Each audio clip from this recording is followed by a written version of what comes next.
E aí, Sérgio, aproveitando, né, que você já falou desse fundamento religioso católico do Senhor dos Anéis, você falou que o Tolkien disse que isso está absorvido na obra, né, por isso não tem Uhum. referências claras, mas quais seriam, então, assim, os elementos ou valores ligados à Então, religião católica que a gente pode encontrar no livro?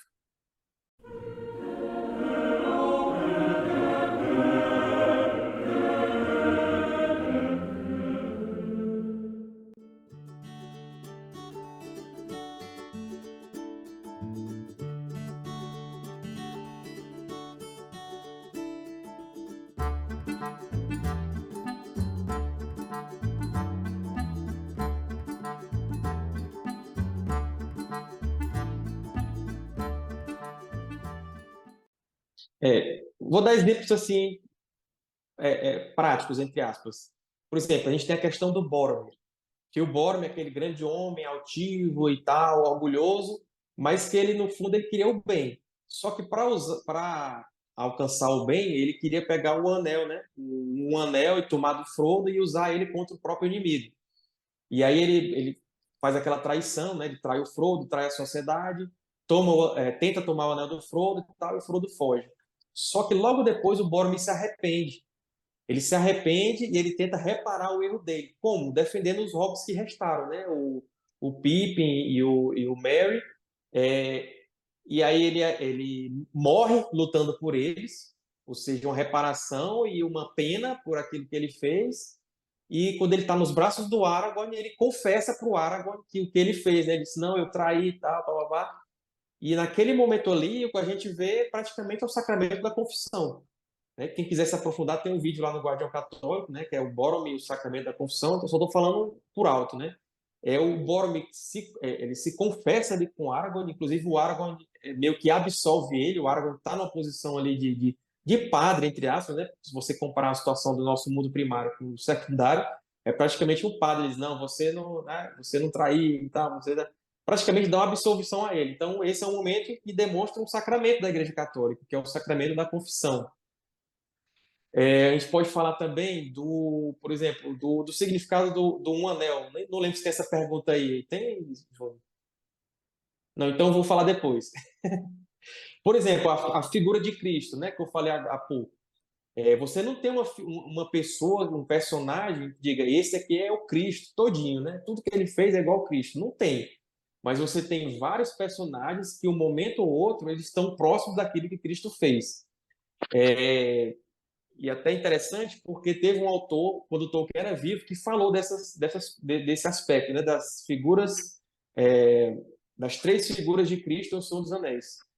Das três funções, ou melhor, que as funções de Cristo eram profeta, sacerdote e, e rei. Profeta, sacerdote e rei. E nós temos três figuras, três personagens do Senhor dos Anéis que melhor representam essas três funções. Por exemplo, o Gandalf, ele representa melhor o profeta. Por quê? Porque ele é a pessoa que indica como virá a salvação. Vocês lembrarem na história, tanto no Hobbit, que vocês já leram, quanto aqui no Senhor dos Anéis, o Gandalf ele está indicando formas de vencer, formas de agir dos personagens, para onde eles têm que ir, para onde eles não têm que ir, tudo para alcançar aquela missão no final. Então é uma função de profeta. Já o Frodo, qual é a função principal do Frodo? Ele pega um anel e ele diz: eu vou levar esse anel para Mordor. Ou seja, ele pega aquele objeto e vai sofrer toda aquela longa jornada para depois salvar toda a Terra-média. Então, ele pega o sacrifício para si. E essa é a função primordial do sacerdote. Então, o Frodo seria a figura sacerdotal. Então, é a segunda função de Cristo na obra. A terceira, que é o rei, está na cara, né? É o Aragorn, que é o retorno do rei, assim como Jesus viria da linhagem de Davi, uma genealogia real e tudo mais. É a mesma coisa acontece, tanto é que o Aragorn sempre é relembrado como o herdeiro de Isildur, né? Daquela linhagem de reis e tudo mais. E é o rei que retorna para governar todos de acordo com aquela ordem moral divina. É o Aragorn para o Tolkien o exemplo perfeito de governante, né? Totalmente diferente dos reis lá, dos tiranos, do próprio Sauron, do Saruman, a forma como eles governariam. Então, outro elemento, né? Então, a gente falou do sacramento, falou das três figuras de Cristo, que são esses três personagens. Há momentos em que esses três personagens eles até assumem outras funções. Por exemplo, o Frodo pode assumir a função de rei, não um rei literal, mas, por exemplo, ele é um líder ali ele se torna um líder ali no condado. Ele é um líder da comitiva de hobbits, dos quatro hobbits, e os outros hobbits ouvem o que ele fala. Então, ali ele assume a posição de rei. Então, isso quer dizer o quê? Que nós, como cristãos, devemos imitar a Cristo. Para imitar a Cristo, todos nós também, nas nossas vidas, temos as três funções. Nós também somos sacerdotes, reis e somos profetas. Dando exemplos aqui, você é o rei da sua casa, é o rei do seu convívio, o rei do seu trabalho, né? Não é um rei tirano, você é aquele rei que aponta educadamente, de forma correta, os erros dos outros, mas também você os ajuda a melhorar. Então, a sua função de rei na sua casa, na sua família é essa.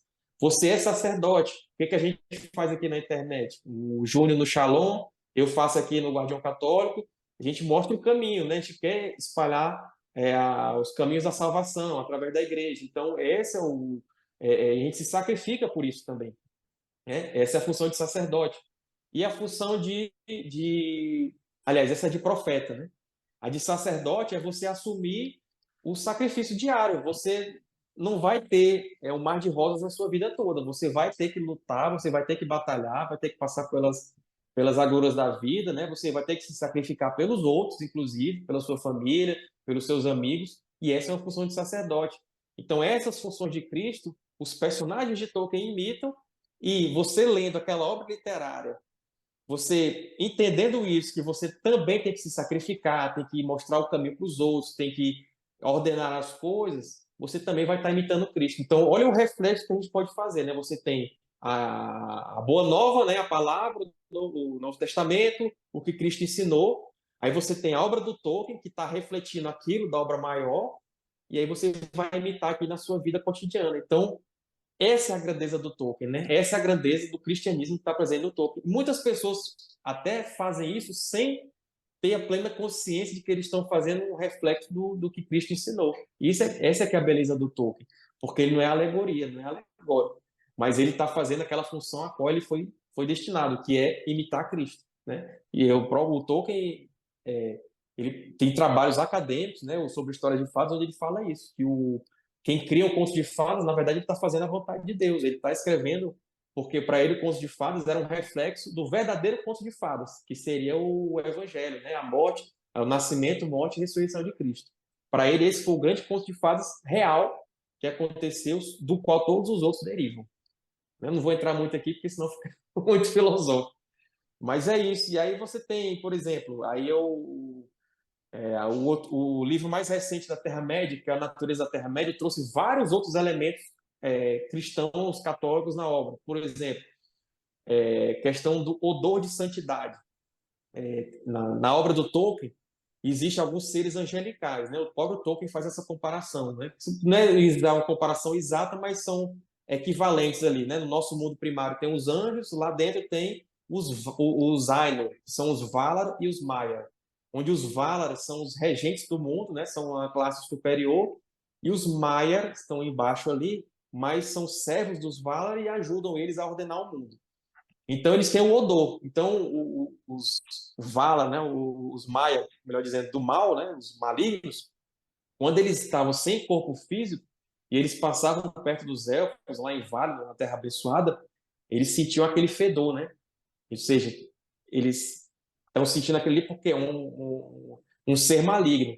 Por isso até que eles evitavam andar sem corpos perto dos elfos, porque senão eles já sentiam logo. E usando a carapuça, né, uma imagem boa ou bonita, eles podiam ser os mais malignos de todos. Mas com aquela aparência bonita, eles podiam enganar os elfos. Tem também o contrário, né, o odor bom e tal, que emanava dos bons Maiar.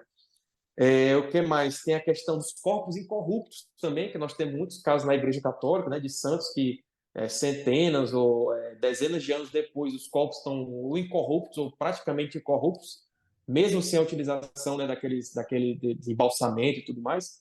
Na Terra-média também tinha isso, né? O Tolkien fala lá expressamente que tinham essas ocasiões em que os corpos ficavam incorruptos. Então, assim, é muita coisa que ele colocou lá, e esses são apenas alguns exemplos, né? Durante a conversa aqui a gente pode lembrar de outros. Muito bom, Sérgio. Aquele ponto que você falou, né, de que cada um de nós vai tendo também esse caminho. Eu também já tive muitas vezes essa experiência de, nas obras de Tolkien, identificar coisas da minha vivência, inclusive espiritual, e até compreensões do que eu vivi a nível espiritual ali na obra do Tolkien, né? Eu acho que ela não é só Uhum. religiosa, ela é mística também, porque fala da experiência dele, né, Isso. profunda, né, com a fé.